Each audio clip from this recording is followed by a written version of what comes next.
that note, then I want to wish you all, the presenters, and even you, the students, well for this information session. I thank you, Program Director. Thank you, Mr. Ngwang, for that warm welcome. It is really appreciated. And I think we can give our newly appointed regional director just a round of applause to say thank you for that warm welcome. For the next presenter, I'm going to hand over to the person responsible for the postgraduate support in our region. I'm just the support to his support. That is Mr. Jacques de Tooy, who will be speaking more about the School of Interdisciplinary Research and Graduate Studies. We call them SIRGs. And he will give an overview of what they can assist you with. So Jacques, I'm going to hand over to you. I will put up my hand when you've got 1 minute left.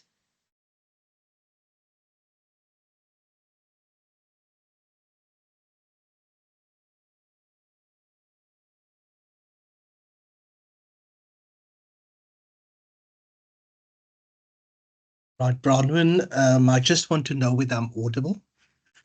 You are, Jacques. Okay.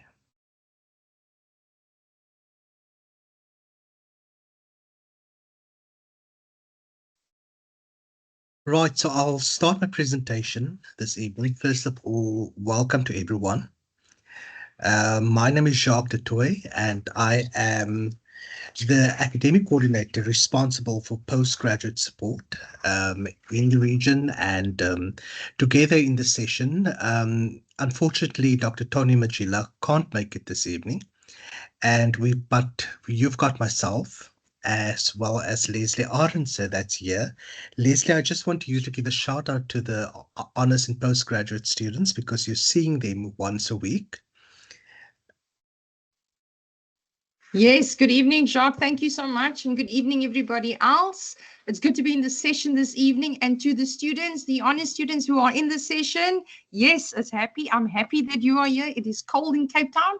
But thank you for, as always, your sacrifices and your commitment to the program. So thank you very much, students, for being in the session.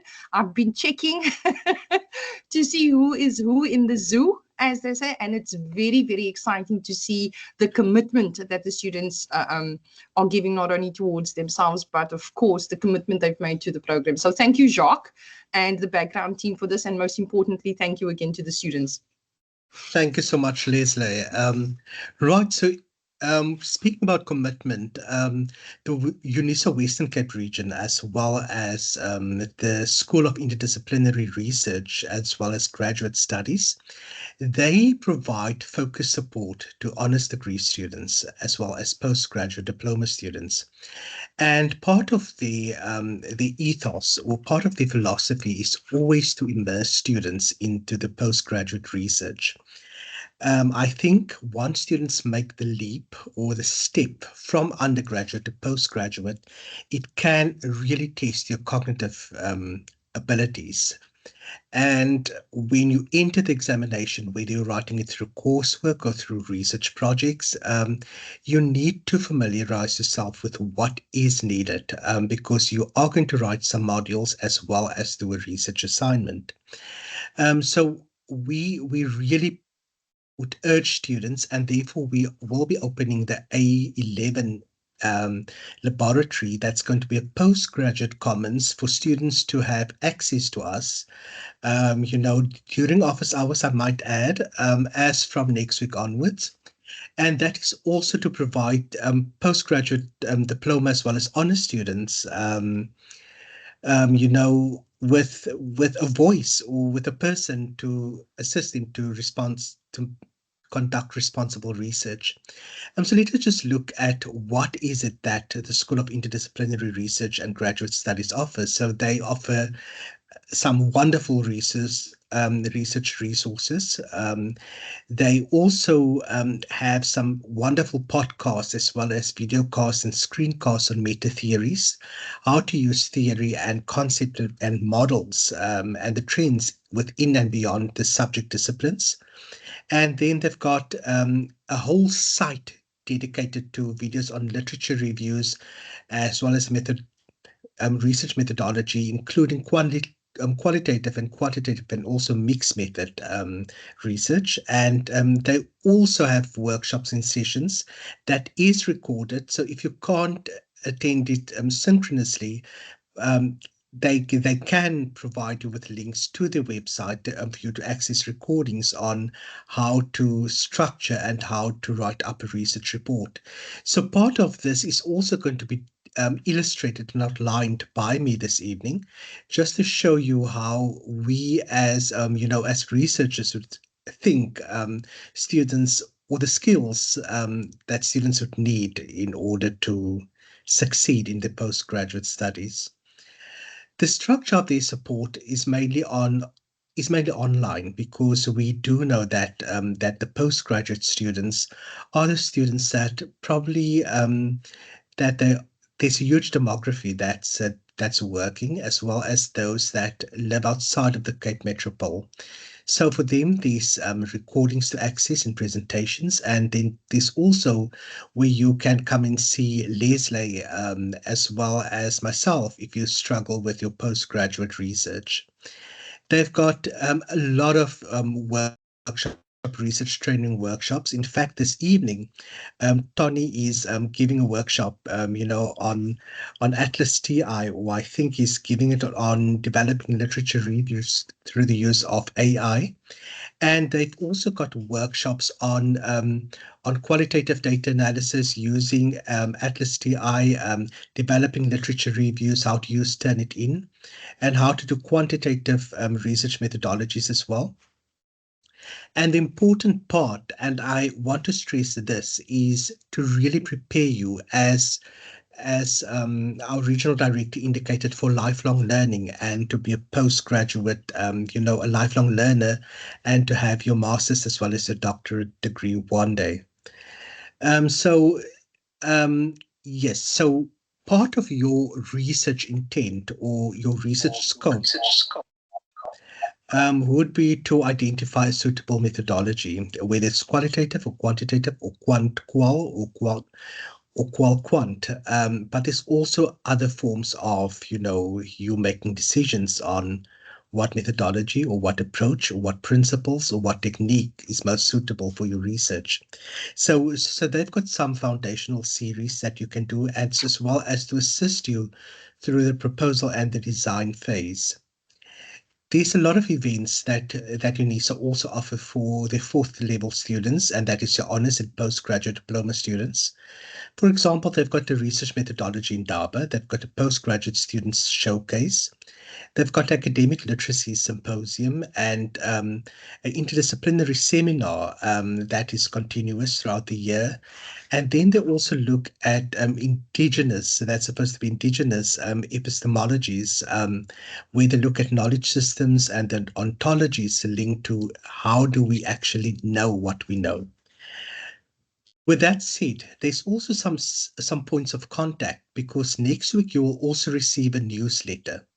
So the newsletter or the news flash will also provide you with points of contact, and how to contact people like Leslie, myself, and Tony, and the links available for you to access in order to join these sessions. Remember, and this is what I want to stress to you, is also that we don't charge for our services. However, we don't want to also take some time away from students that really need it. So we do balance our time in order to give very good and focused support to students that really need it. I will share this presentation with you a little bit later on, because there's a dedicated mailbox for honors and postgraduate diploma students, regardless of the college in which you is actually hosted in. They've also got a monthly workshop schedule that I will also put the link in the postgraduate news flash for you. And then they've got a website as well as some recorded workshops. But most importantly, they've got a very, very reactive, postgraduate Facebook page. And there is where all the professors are in. And sometimes I would say to the students, you know what, that's actually an admin query. And you can't ask your professor that, but the professors do respond there. I will also send you some links to the to Leslie schedules as well as the honest research training workshops, just to make sure that once you're in a system, and this is where I think it's very important to know what's happening in the region. And I think about 2 weeks ago, I sat with a forensic linguistics student that was doing an interview and not knowing that you've got free access to Microsoft Teams. And part of the Microsoft Teams is also for you to have a transcription option and not to just record it by means of a voice recorder like they did about 10 or 15 years back. But if you can interview and have ethical clearance, or at least the consent of the respondent or the interviewee, you can do a Teams and they can transcribe it, and you will have the recording as well as the words that were shared with you in order to thematically do your content analysis. Right, so another question that came up, and Bronwyn, I am going to kind of switch between digital learning. So I will take some time of digital learning and AI just to move a little bit forth. Um, and to to give more space for engagement a little bit later on. But I think one thing that a lot of postgraduate students and postgraduate diploma students and honor students they really miss is the fact that if you look at the MyUnisa login page, you'll see that there are a lot of tabs, and usually you go to events, to the events, or you see and you just try to log into my modules as well as my admin. But what people don't realize is that there's also jobs and scholarships as well as bursaries that they can apply for. There's under important links. So under jobs and scholarships, there's also bursaries that students can apply for, whether it's UNISA bursaries or those from private organizations, and those that really wants to improve the African agenda or steer towards achieving the African Agenda 2063. So I really want people to really make the most out of the MyUnisa platform. Aside from that, I want to touch a little bit on AI. Now, AI has become the buzzword, and I do know that UNISA do. We've got a lot of massive open online courses as well as a lot of open educational resources. But one thing that's quite interesting is the fact that AI is actually used quite blindly by students. On the screen here, I am going to show you how connected papers are actually put together. Now, many times you'll find an author and you love their work, and or there's a prescribed textbook, and based on that, you need to do a research report, whether it's part of your postgraduate diploma or whether it's part of your honors degree, and whether it's in psychology or business management, and you want to see or to track it, where does it actually start?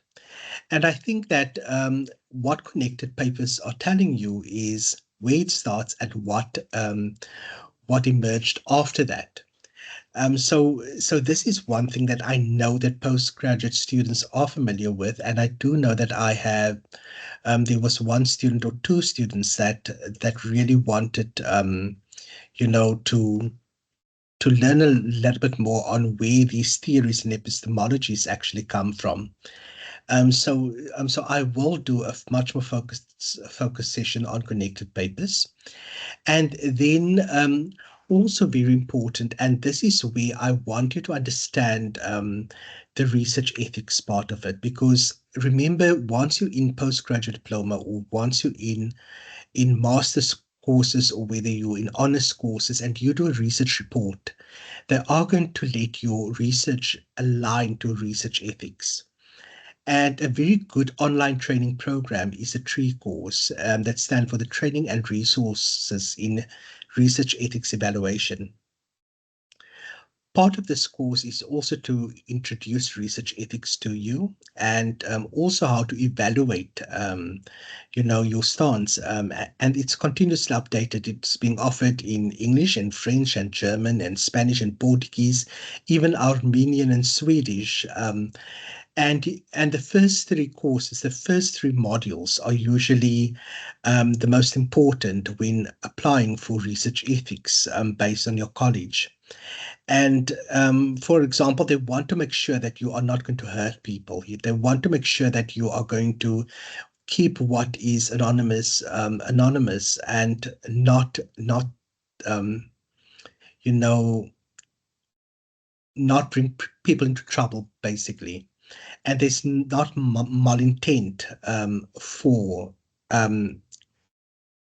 for your participant, but also to protect yourself as a researcher. And I've been sitting on research committees, and I've seen how research ethics gets, it gets approved, and how there are a little bit of doubt because of vague descriptions on the ethics. But I think if you're going to do the first three courses, you will be set for postgraduate studies and for your research report. But we will be with you every single step of the way. Some people is also, I think, very much dependent on ChatGPT. Now, ChatGPT got wonderful functions, but it can also throw out a little bit of, not so good information. And especially once they start to cite sources that don't exist. Sometimes you need to go and check and recheck and it can make things a little bit complicated.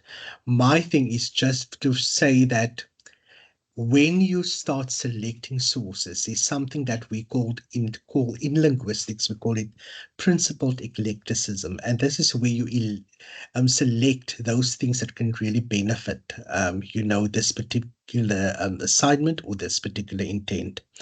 And not to be too dependent on AI, because you are, first of all, a student at UNISA. AI is not going to take responsibility if you are going to go in for a disciplinary hearing, or when there's a disciplinary case pending. They are not going to be blamed. So what I really want you to do is to really, really be careful, but also, use it in a way that can add value to you, as opposed to, and it needs to make sense to your reader as well. So there is a way of critical thinking on what's important, what you can use and what you shouldn't use. An alternative to ChatGPT has been found, and that is DeepSeek, and that is much more the East. ChatGPT is the Western version, and we've got the Eastern version now that's on DeepSeek. And I know that a lot of researchers would say that there are certain things on ChatGPT that there's a little bit bias there, so they'd rather go for the Chinese version of DeepSeek, and to find other ways of asking AI certain questions. But again, there's a loophole of AI being a little bit, it can give you wrong information. So always check, always double check, always give the right prompts, and know that it's only there to scaffold your thoughts and not to be your thought, or your thinking rather. A free way of I know that some students at postgraduate level would say that they only got one or two chances with Turnitin. That is the UNISA AI detection or plagiarism tool. What I do is, and I've got a premium plan for this, is always to check my my AI and ChatGPT plagiarism index or indices. So I would put it in here where they say enter the text and check for AI and plagiarism, ChatGPT plagiarism, and it will give you the amount that can be detected as what the machine learning actually, gave to you. So I really want you to make use, and I'm going to give you alternatives now as well. One, and that is, before I go to that slide, I really want to tell you about this. And this is where you, as a UNISA student, you've got access to your MyLife account that gives you free access to the Microsoft 365. Now, the 365, if you click on, while you type your assignment and your research assignment, you don't really know the similarity, right, until you put it on, turn it in. But if you click on the Home tab and you go to Editor, and you go to the right side of the editor, it will automatically give you the similarity index. And that is something that people don't know. So before, and it can differ, but it doesn't differ in like there isn't like a huge, you know, difference between it. But I really want you to make use of this. And there is a lot of benefits using AI. And the reason why I'm stressing AI is because I've seen the over dependence or the dependence on AI.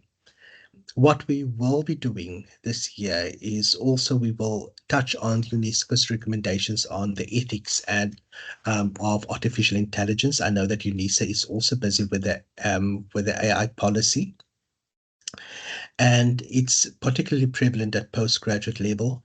What I will also give you training on, together with Leslie and Tony, is on the Belmont report that is crucial for your research ethics, as well as there's another, the Belmont report, as well as a Singapore statement on research integrity and ethics. So I will also give you that. But the thing with AI, that I would always say to people, you are a student, use your mind in order to change the world, is because once you start with machine learning, it can easily give you algorithmic bias. There might be misinformation as well as manipulation to it, and the information will change every single day. So we, as they would say, the one author said that if you're going to cross question, say no, but this author, then they would say, oh, sorry, this author didn't in fact say that. So there might be misplaced thoughts and nuances as well in your writing. And I think what we will also touch on is the 5 principles for responsive AI use. And I really want to focus on the last point here, and that is your academic reliability and validity, as well as your academic safety in terms of not facing disciplinaries. I know that I'm a little bit devil's advocate and scaring you a bit, but this is what part of the postgraduate research writers circles doing week after week. And we are going to have a postgraduate student-led seminar a little bit later on. But the reason why I'm saying that is because you need to start feeling what the writing of the academic that's actually writing the research paper, what is it that they feel? And with that, you always look for academic diplomacy. And part of that, instead of saying that, let's say Jacques Detoy said, you can use different words. If it's an argument, you can say Detoy argued, or contended, or asserted, or asserts, maintained, proposed, posit, suggest. And if you're in agreement, that person concurred or acknowledge or support, approve, or disagreement, dispute, or challenge, contradict, oppose. So these are all different words that can replace the word say in a social context that is now, much more euphemized within academic context or written. So there's different ways in which you can use verbs in order to make your academic things flow. What I think is a little bit problematic, and we will teach you in research writing as the weeks progress, is academic diplomacy where it's absent. And this is where you use verbs. For example, this person deviates and discredits and, miss the point. You don't say that. There's a way of diplomatically disagreeing with someone. To say that no research exists, for example, you need to be able to be so diplomatic. Even if you send a person to hell, that person need to look forward to the trip. So if you're going to say, for example, and I'm always using this an example, you can't ask a person, do you like to be killed? That person's going to say, no, that is unethical, it's inhumane. But once you're going to talk about euthanasia, it kind of kind of mercy, give mercy to it. And that is how a lot of academics write their papers. And part of that is also for you to use your language, use your cognitive language, academic language proficiency in such a way that your lecturer will look forward to your next submission. Write a proper introduction, look at what happened before you submitted it, to those that went through the journey before you. And that will also give you an idea. And when you're at postgraduate or at honors level, look at what your lecturers published. Look at what previous students that they supervise. Be curious about all of this. And I'm sure that it will really, really help you. And with that, Bronwyn, I'm going to end this presentation and it's over to you.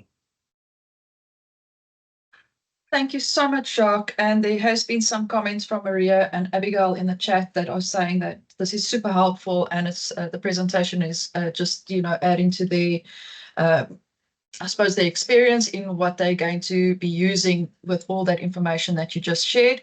And I did also indicate that the presentations will be shared with them, with the students that are on this call with us.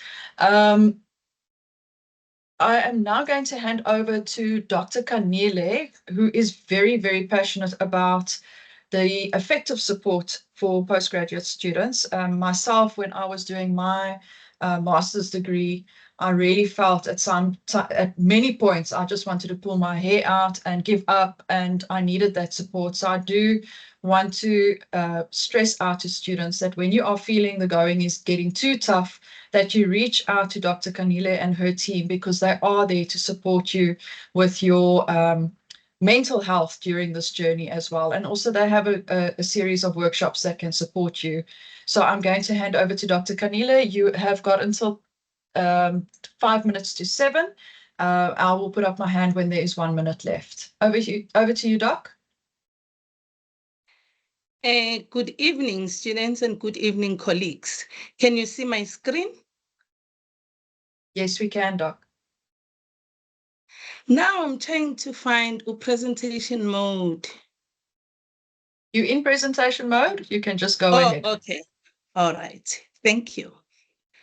The title of my presentation is Thriving in Postgraduate Studies, Mental Wellness, Self-Care, and Support at UNISA. Okay, as Bronwyn mentioned, I'm Dr. Kanile. I'm an educational psychologist by profession, and I'm also the head of student counseling and career development in the Western Cape province.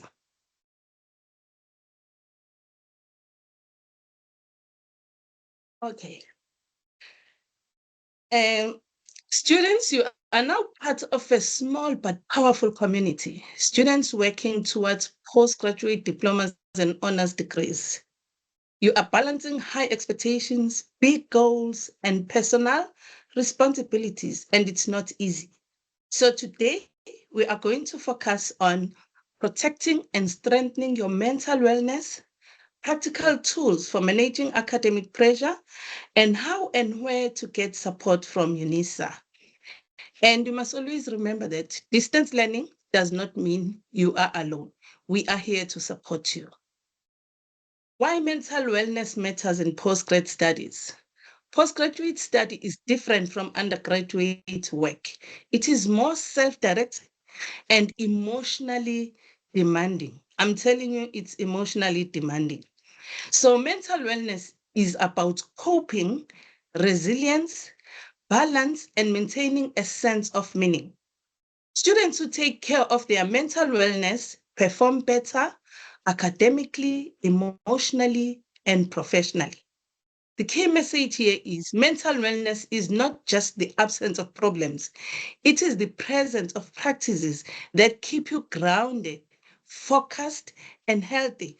Uma kwenzeka into wazi ukuthi uzoyithatha lento uyenze uzohamba ufuna usizo or something, you are going to seek help. You're not just going to sit and think the problem is just going to go away. So it's very, very important that to take care of your mental health or your mental wellness. So common challenges we see in postgrad students. So we said you are not alone. These are real common experiences. And you must know what I'm trying to do here is to normalize how you will be feeling or how you are already feeling. Feeling overwhelmed by workload or deadlines, that's normal. All we have to do is to learn to plan better. Imposter syndrome, am I really cut out for this? You know, sometimes we feel like, hey, maybe I'm not good enough for this. Maybe I'm not supposed to do this. Juggling multiple roles. Work, some of you are employed full time, some of you are parents, and you are also studying. So also that is also very difficult to manage, but you need to sit down and plan better. Loneliness due to distance learning. Most people don't come to campus, most students, not people, don't come to campus. So loneliness due to distance learning can actually be a factor that will make some students not to perform well. Perfectionism and procrastination. If you are trying to be perfect, you will never finish, especially your research. There's nothing like a perfect research. So you will just end up procrastinating and not finishing. Academic burnout or loss of motivation. So the key message in this slide is recognizing these challenges is the first step towards managing them. If you do not know what's wrong with you or what is happening to you or what is causing the problem, you will not be able to solve that problem. So recognizing the challenges is the first step towards managing those challenges. How the student counseling and career development supports you. We are not just here for crisis because most of the students then come in a crisis mode when things are falling apart. We walk with you throughout your academic journey. Even if you just feel like, ish, you know, I'm just not coping or I'm just submitting late and so on, please make an appointment to see us. We offer emotional support for anxiety, stress, low mood, self-doubt. You know, sometimes you just think, ish, I, I'm not going to be able to do this, you know, I'm not good enough. So if you feel that way, you must make an appointment. Academic counseling will help you to manage your workload. If you are feeling demotivated, we assist you with that. And we also assist you with skills to help you to focus. Adjustment support, identity shifts. You know, now you are a postgrad. So that is challenging. And adjustment difficulties.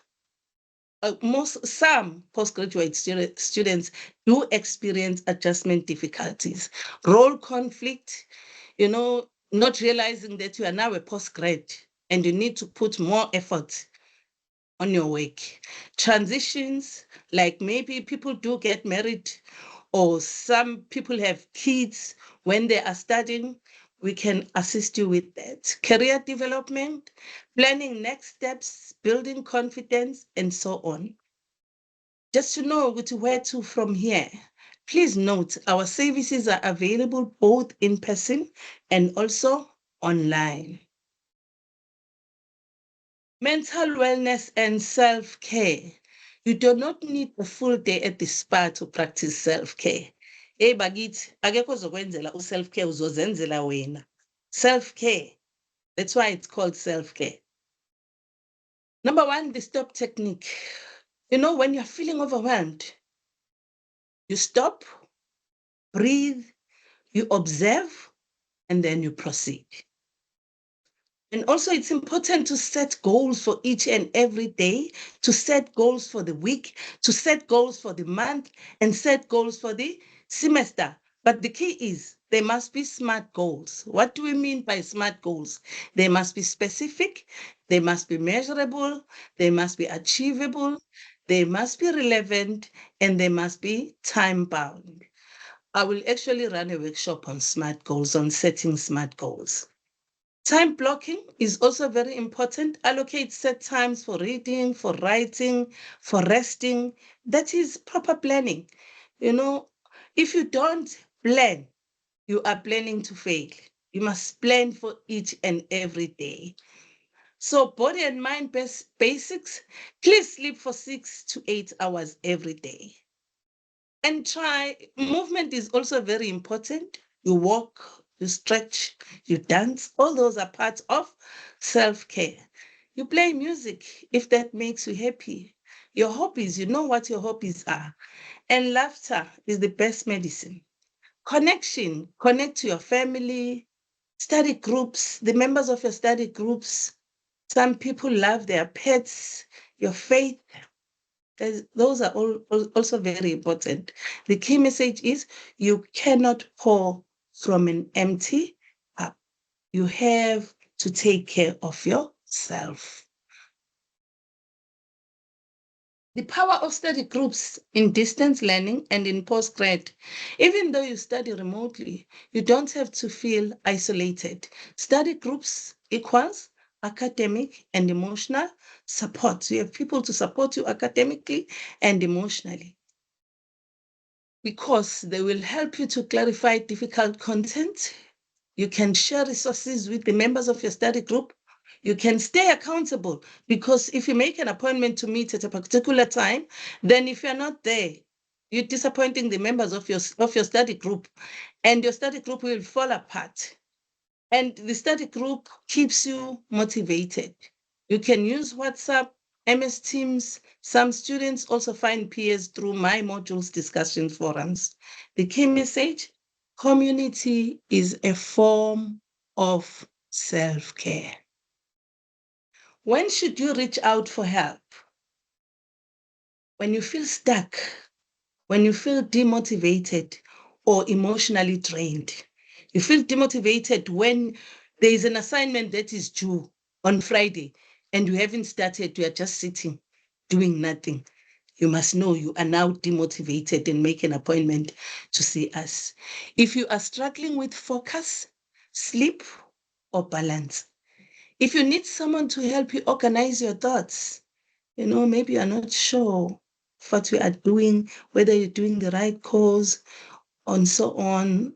It's just someone to talk to. If you're not sure what your next step should be, you are doing honors, then what? Do you want to work? Are you going to be looking for a job? Do you want to do your master's? And so on. Or you simply need someone to talk to. You just come talk to someone. You know that anything that you discuss with the counselors is confidential. No issue is too small. You don't have to wait for a crisis. So the key message is seeking help shows maturity, and it's not a sign of weakness. You are not alone on this journey. We want you to know that. Many postgraduate students feel what you are feeling, especially in a distance model. Mental wellness is part of academic success. You deserve support. You're not being dramatic. You are human. Some students come to us and say, but I don't know, maybe I'm just being dramatic and so on. You are not. You are human. So the key message is you are allowed to ask for help and still be capable. Success is not about perfection. It's about consistency and support. Contact us. Let us work with you. Student Counseling and Career Development Center. It's available in all UNISA regions, but we are in the Western Cape. You can meet through online Teams, or you can send us an email. Telephonic support, we do give telephonic support. And in person, you can come and see us in person. And we also offer group webinars and workshops. If you want to send an email, you can send an email to cptcounseling@unisa.ac.za. To make a booking or to consult a student counselor, visit tinyurl.com/FAYA8DSB, but I'll post that on the chat. Thank you. Ngiyabonga, siyabulela, bayadanki, and all the best. Thank you so much, Dr. Kanile. And I think the students can now practice that stop routine that you just gave us, the stop, take a breath, observe, and proceed. I think it was Nicola who said they're feeling a little bit overwhelmed. I'm sure now you are feeling a little bit more at ease. Dr. Kanile and her team are really there to support all our students, but more particularly, as I said, Dr. Kanile has a very special spot for postgraduate students. So please do reach out. The team is there to guide and support you. Now going to hand over to the library services, and they will become your best friend in your postgraduate journey, be it in your honors right through to your PhD or your doctoral studies. Michelle Biderman from our library services will do the presentation. Michelle, you are in the room. You are more than welcome to start, and I will put up my hand 1 minute when you have 1 minute left. Thank you, Michelle. So much, Bronwyn. Sorry, I don't have sharing rights. If somebody can just give that to me.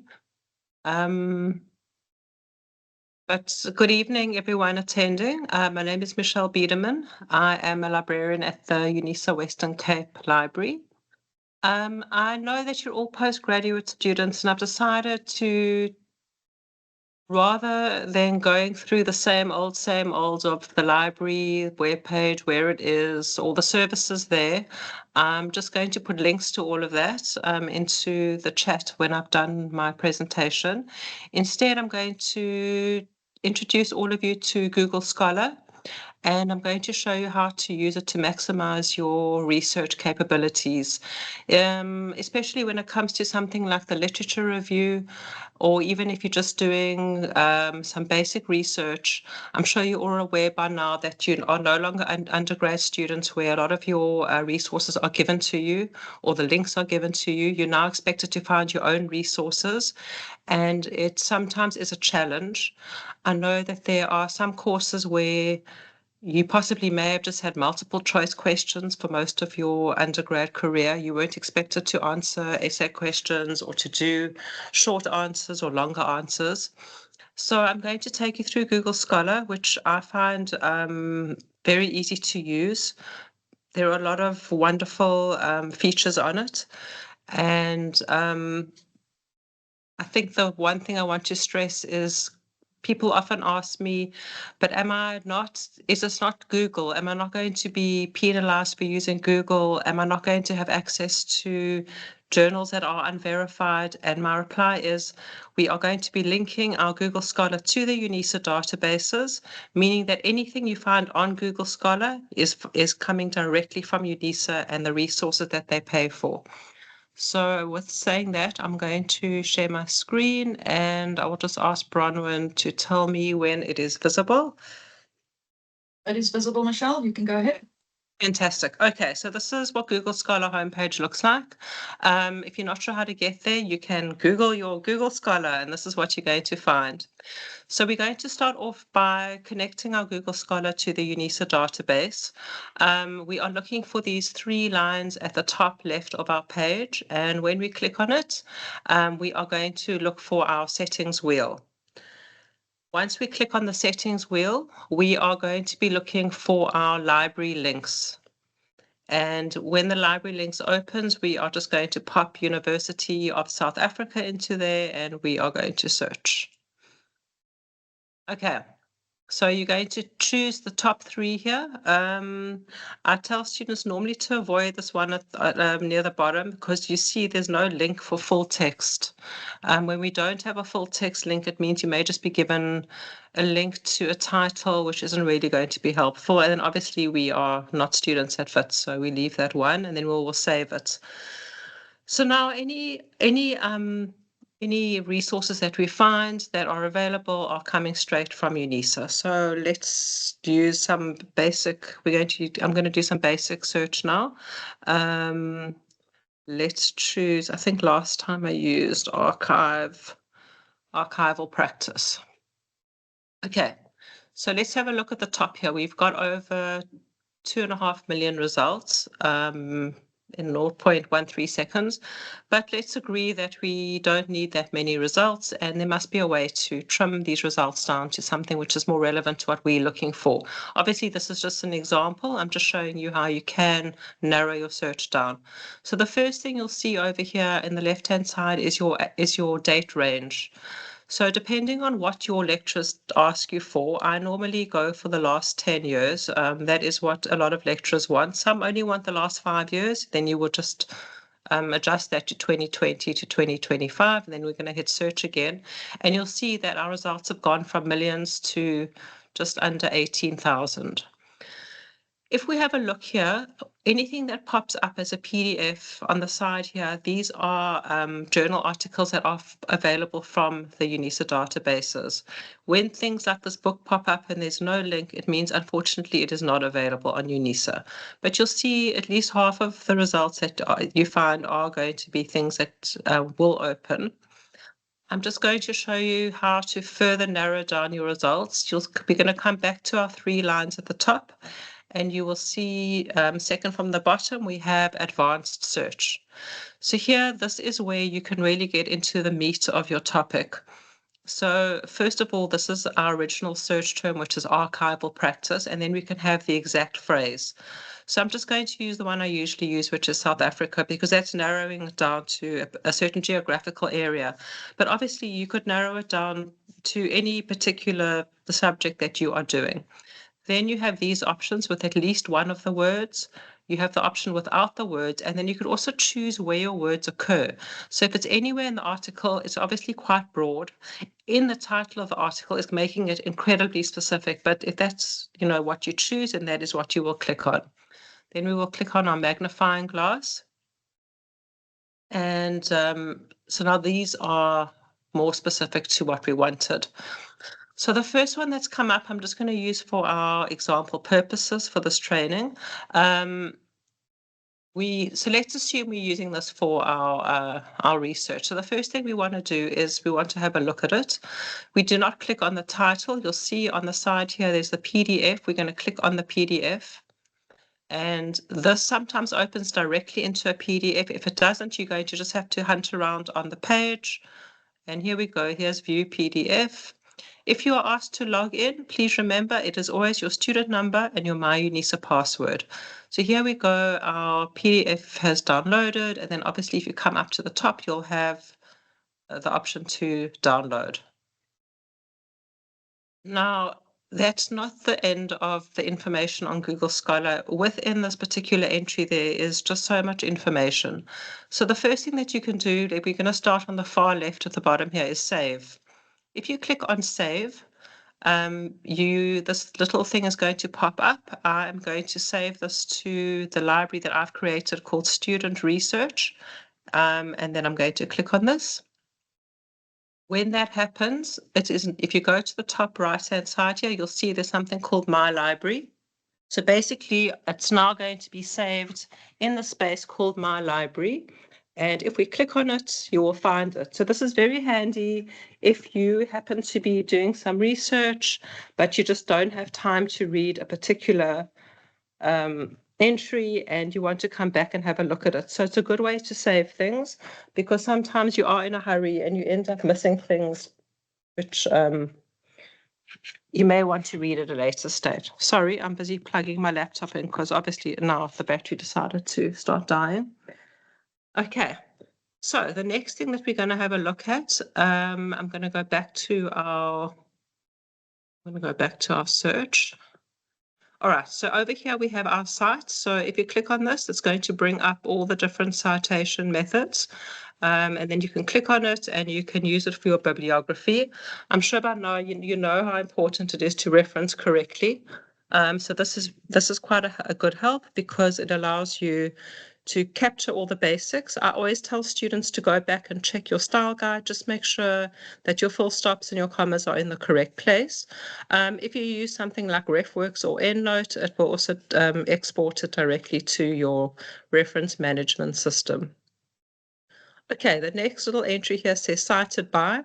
That's telling you how many academics have used this particular work in their work. So this is quite a good indication of this is an article which has been used by many academics. Then this, I think, maybe is the best one, especially for your literature review. There's something called related articles. So if this particular journal article really spoke to you and it's centered around the work that you're doing, you can click on related articles and it's going to pull up a whole bunch of other articles which are very similar. And there immediately, without having to do too much work, you may have yourself a good place to start your literature review. And then all two versions, it just means that it appears in two different versions, in two different journal articles. And then the last thing I want to quickly show you is over here, right at the bottom on the left-hand side, we have something called Create Alert. And when you click on this and you create your alert, it will send you all the new research that is done on this particular module. So it's very good, especially if you've chosen a research topic where new information is being published all the time. This is going to allow you to stay on top of it without having to do too much searching of your own. It can get a bit overwhelming. You sometimes end up with a lot of emails coming through into your email box, but you can play with it and play around with how many times a week you want it to come through. Maybe you'll narrow your search term a little bit. Yeah, it's totally up to you.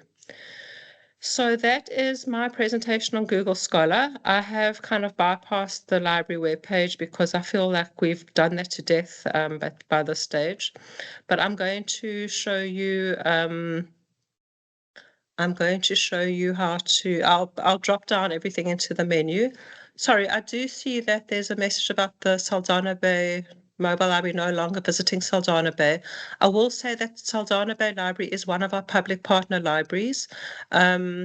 You can request books from the postal collection and ask for them to be sent to the Saldanha Bay Library, or the books can be couriered to you, and then you can actually drop the books back at Saldanha Bay Library and they will contact us to fetch the books.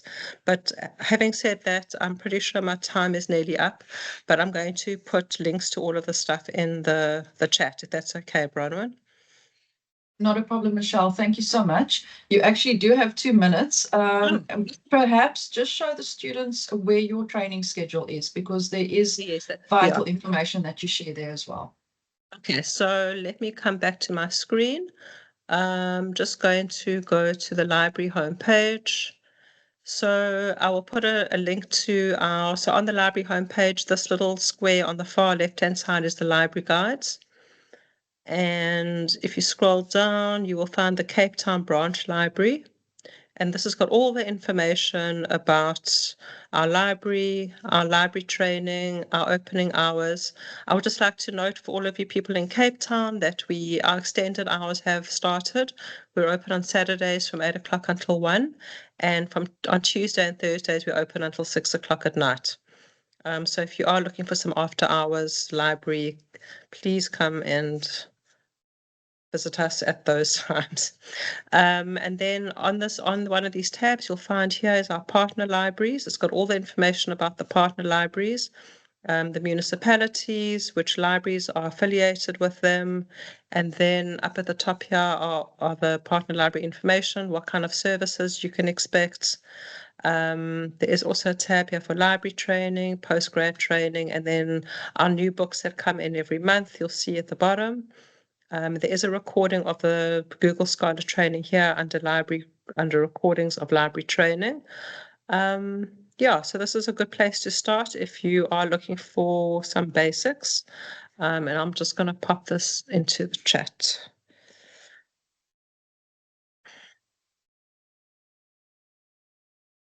So Thanks, that is Michelle. Sure.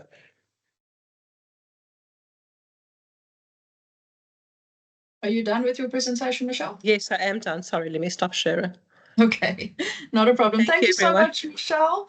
And yes, students, please do reach out to the library if you are having any challenges with any searches or If you need training, if you're not sure about the referencing, I know with my own studies, when I started, I wasn't sure how to reference, what is the proper version of the referencing style that I needed to use. And, the first point of contact will be the library. They are there to support you. And as you saw on the training schedule, they do have different training sessions on how to reference, how to do searches, etc., etc. So go and have a look at those different trainings that are available to you. So now this session that we are going to facilitate will be for all the presenters and the students. This is your opportunity to tell us, what are you feeling stressed about? What are you feeling apprehensive about? And what are you feeling excited about? And then also, if there's any questions for any of the presenters, please put up your hands and let's have a discussion. I'm going to go into the chat. And please don't feel shy. Remember, Dr. Kanile said this is a time where you can speak up, speak out to connect with other students. Remember, you are all postgraduate, diploma, and honors students. So this might be a perfect opportunity to just reach out to each other.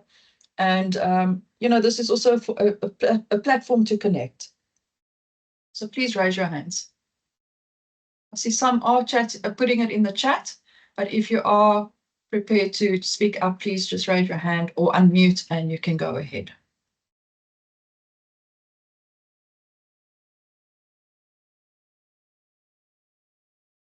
Yes, Ryan. Hi there. Firstly, thanks very much for the session. Can you hear me? Yes, loud and clear, Ryan. Okay, cool.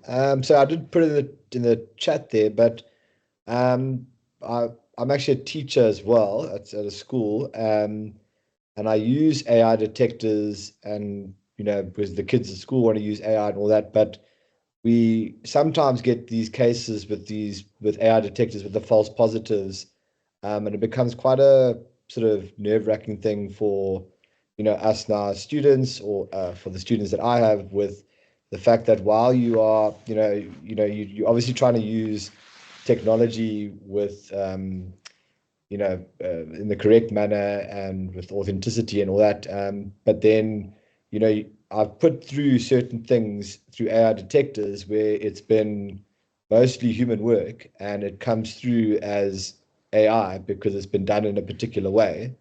How does the university deal with false positives with AI detectors and that kind of thing? Sharp, do you want to respond to Ryan?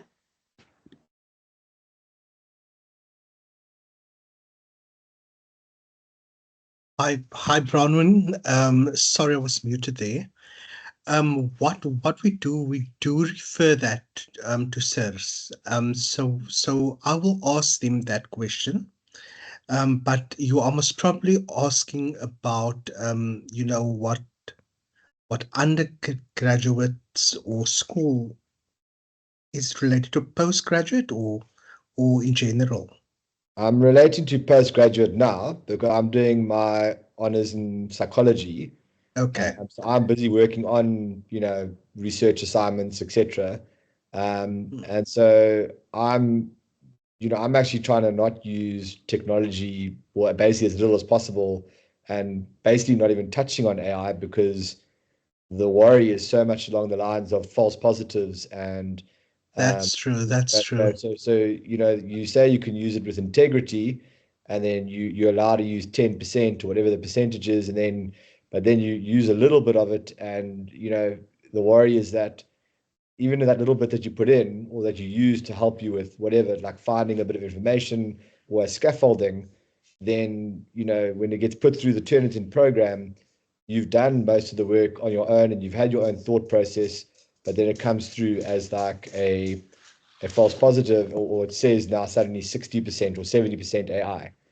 So it's That's not right. always the case, but it's just something Yeah. that can be quite concerning. And I just wondered if the university had some sort of ideas behind that, or if there was a process behind that, or it's quite difficult to prove that you didn't Well, use AI. that's right. That's right. I understand your question now. I think with machine learning, there are certain words that I felt it's so programmed that it's almost machine perfect. For example, if you're going to make use of ChatGPT or you make use of DeepSeek, there will always be kind of linguistic perfection. There is like a strategic nuance to the way that the words follow each other.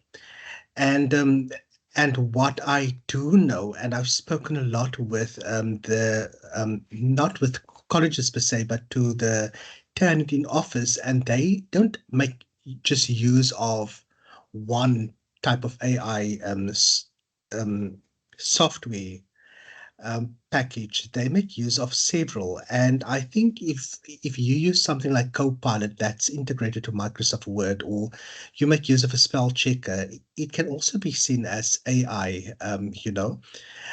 So they do make use of several different forms of AI tools just to see whether machine kind of um, put forth the responses or whether it is actually human written.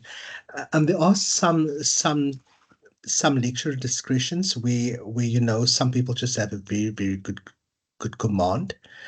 Some of the PhD students, they are returning for honors degrees and master's degrees, so they are writing on a specific level. But I also know that there are certain I don't want to say there's a back end to the copy and pasting of it.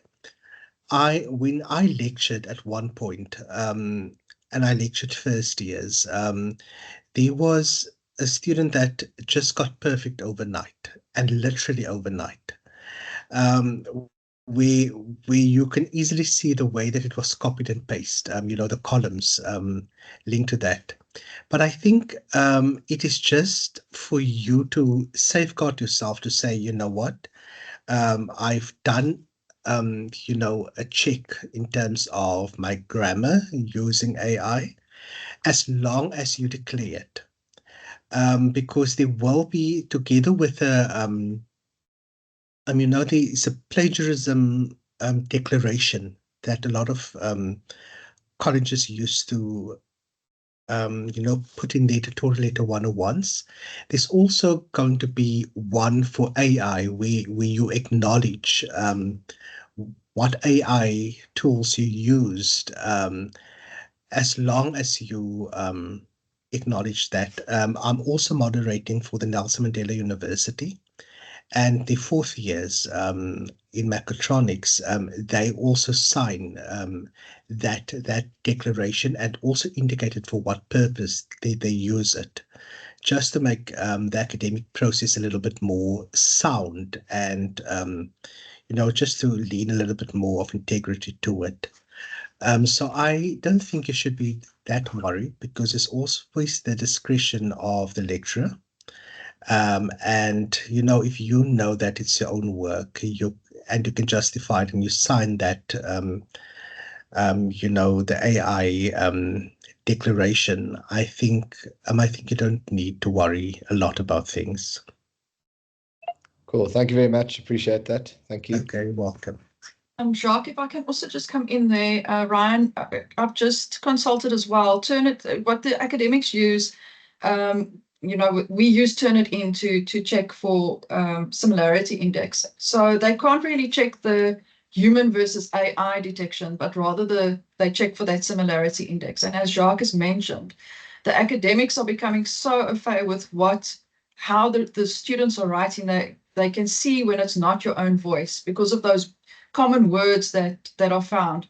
I know in ChatGPT it uses words like foreground and nuanced and all these high level words that they can pick up immediately that this isn't the student writing that sentence. So just one point that I wanted to stress out, it is very difficult to defend in disciplinary cases those false positives. So that is why they rather look at the similarity index rather than is it AI versus human. Okay, yeah. So that's what I was saying, because I was an English major as well. So again, my language, I'm an English teacher as well, and my English was my major. So my language would be normally quite good. And then, you know, when you put through your first assignments, I've only rejoined the university after many years. So again, if you're looking at similarity index, what would it be comparing me to? You know what I mean? Because it's my first, let's say it's my first essay that I'm turning in. Then yeah, it's just quite an interesting one, but I understand completely now and it makes more sense. Okay. Thank you, Ryan. Thank you for the question. We've got Zianda. Zianda, you can unmute and ask your question. Good evening, everyone. I would like to address two concerns. The first one will be the research proposal and the research report, the structure thereof, because we start with the research proposal without understanding the layout, the required layout by the lecturer. So we have to wait for corrections. And while we are waiting for corrections, we have to continue with the following section of the research report. So now it goes to be into that thing of being a pile up of work that Dr. Kanyile was referring to, that you get overwhelmed with work. I wish, if it's possible, that someone can just have a session with us when it comes to research writing. That is point number one. And then my second point is turn it in. I don't know, UNISA does not have the platform whereby when we have submitted your assignment or your paper, then you can view your similarities, then go back and fix the similarities, then do your final submission. Thank you.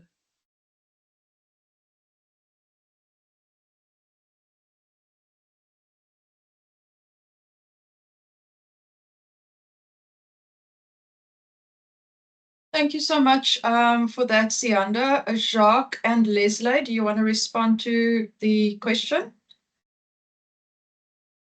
Let me first respond, Bronwyn.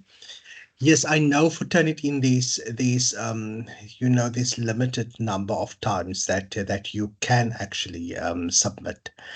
I don't know whether it's once and I don't know whether it's twice, but some of the lecturers just give one chance. Whereas I think at master's level you get twice. You can submit twice. But on the research report, I don't know what module specifically you are referring to, Zianda. Is it that follows succession where you do one part and then you submit it and then you do let's say your literature review as part of assignment 2 and then Zianda, just give me an idea of the module. Okay, my honors are in international politics. So the section 1 of my research was to submit a research proposal that will be now my introduction, and then my proposed content. Then there was a little bit of confusion in the proposed content because I could not figure out whether I should also propose my critical analysis or I should also propose my conclusion thereof of that paper. Then okay. Yes, I think and there wasn't a rubric either. The rubric now on the study guide, it's the layout is now for the research report, not for the research proposal.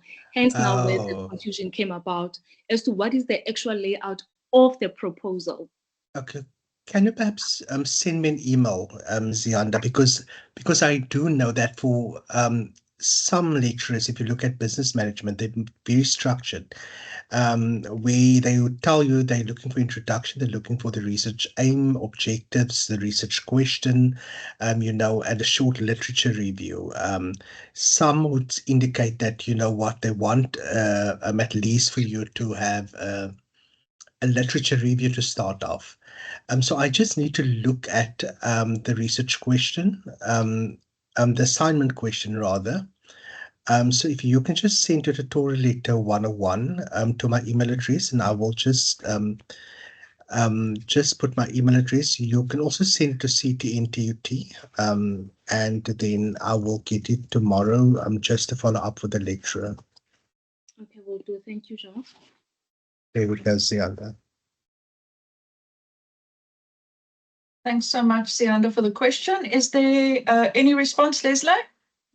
Yes, Bronwyn, thank you. And Jacques, thank you very much as well. Zianda, thank you for the question. I agree with what Jacques was saying in relation to that first point, right? Megan also was asking about, a training session on academic writing for research. So I responded to that. So basically, students in general, and to answer your question, Zianda, more specifically in relation to what Megan is also talking about, the academic literacies workshops that I conduct on a Wednesday night with students. To put it plain and simple, students, it's to teach you, shall I say it? It's to teach you how to read and how to write at an academic level. So let's take the example, Zianda, of a proposal, right? If you come to class with me on a Wednesday evening, okay, then to the point that you and Jacques were talking about, while, these things are very discipline specific, some might want you to include your research aims and questions, for example, in the introductory part of your proposal. So how would I conduct this session, for example, because there's a lot of different students from different faculties sitting in the same course with me on a Wednesday night. I'm going to give you the fundamentals, right? I'm going to give you a physical template to work with. I'm going to show you section by section what the fundamentals, the basics, and the must-haves should be in your proposal, as one example. So when you get to understand background and context in your introduction, then you've got to move to another section. It becomes easier to break up those sections when you get, so to say, the guide from your lecturer or from your supervisor, in other words. So the one thing that I always tell students is don't panic and become frozen and become numb because you don't know what to do. Come to the sessions with me, say, Les, what is the difference between the background and the context? I can then explain to you how you're going to integrate that so that when you get your rubric or you get your template, right, from your supervisor on how to do that, you will understand exactly how to break that up. For example, what is the difference between the research aims? What is the research problem? All these things that students don't understand. So the Wednesday night sessions are very, very practical, right? It covers the fundamentals, right? And then from there, we start building. And this is what Jacques was also speaking about earlier. So that when you start working on your proposal, for example, right, as you move through the process alongside your supervisor, you can email me and you can say, Les, I just want to talk about this. I'm not quite sure. I'm a bit confused about this session.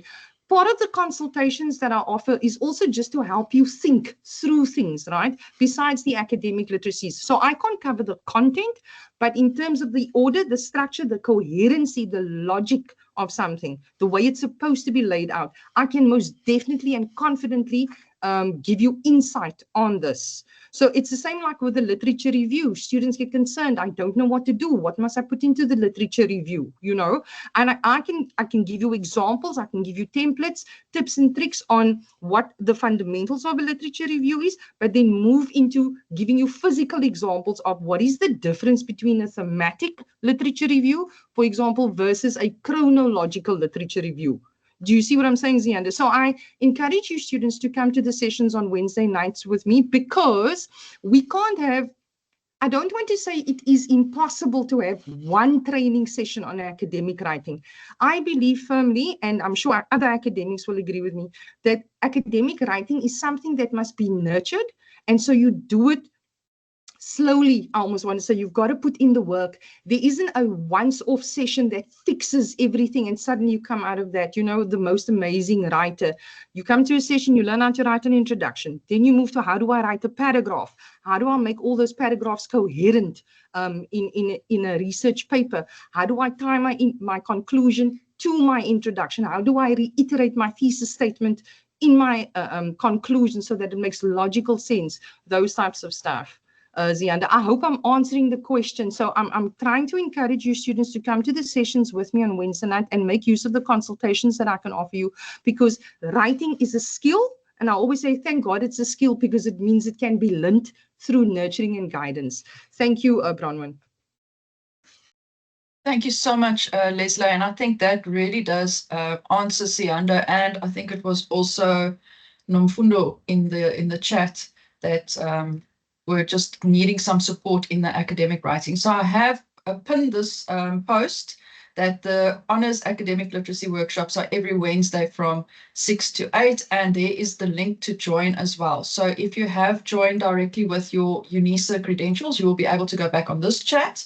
If not, when we send the email with the recording of this session, we will also include the link to these Honours Academic Literacies workshops for you. And as Leslie has pointed out, it is something to be nurtured. It's and I know you're feeling a bit overwhelmed. And I've also just said in the chat, it's like eating that elephant. You have to do it literally one bite at a time. So just hang in there, Sianda and Nomfundo, and get that support from Leslie and as well as Jacques. Is there any other questions that or any burning issues that students want to raise with us? Are you feeling a little bit better? Let's get a thumbs up. Thumbs up for I'm feeling okay. Thumbs up just to see I'm feeling okay. And let's give the sad face if I'm still a little bit unsure. Maria's feeling okay. And then the very happy face, the smiling face, if you are feeling, I've got this. I feel motivated. I am ready to go. Okay. Sheldon is motivated. He's ready to go. And Zianda says that she will contact you, Leslie, as well. Thank you for that. Is there any other comments? Any, Zianda, your hand is still up. I assume that is a historical hand. Any other students that would like to ask any questions? Going once? Going twice? No. Okay, so with that, we are then going to close the session. I am now going to hand over to our Head of Facilitation of Learning for the closing remarks, Mr. John Abrams, just to officially close the session. And thank you, students, for joining. We will also respond to any questions that you may have in the chat during the closing. Thank you, and over to you, John. Thank you, Bronwyn. Can you hear me? Yes, you're a little bit faint. Okay, let me check my settings quickly, just a second. Not a problem.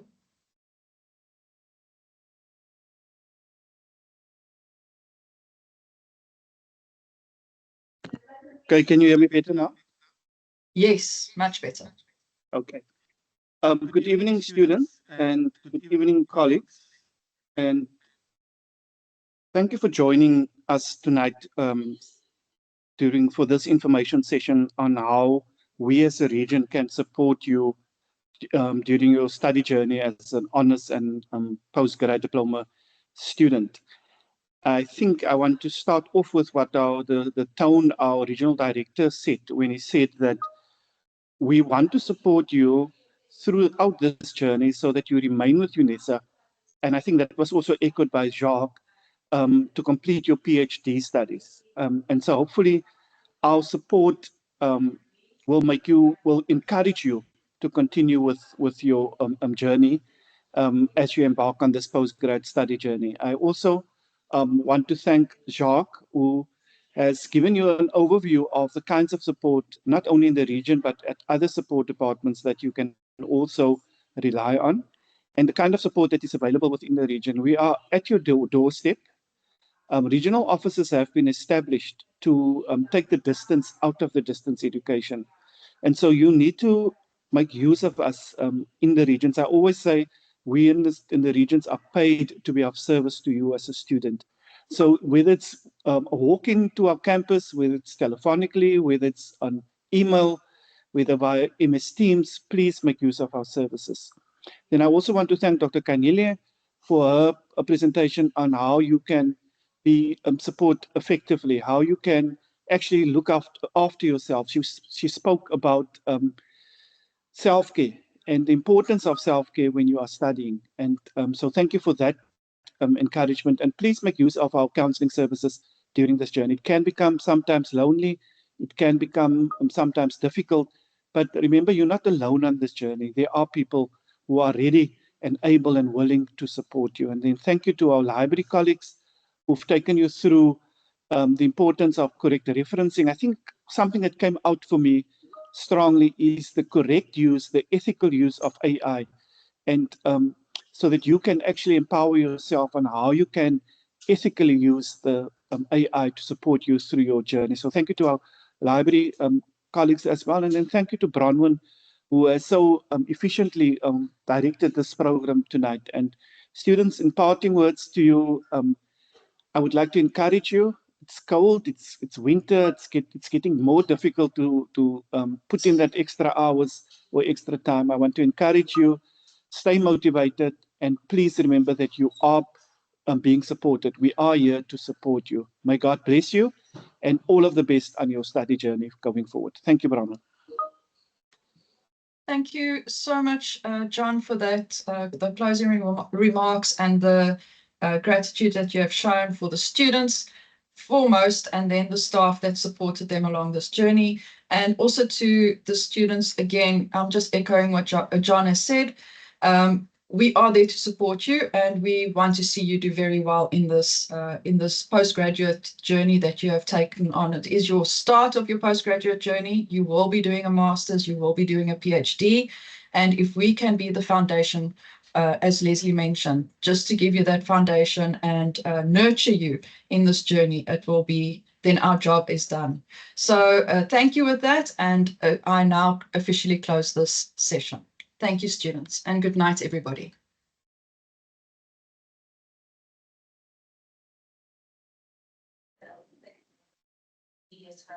And that the potential for hostility out of the way, I think that we're now going to be able to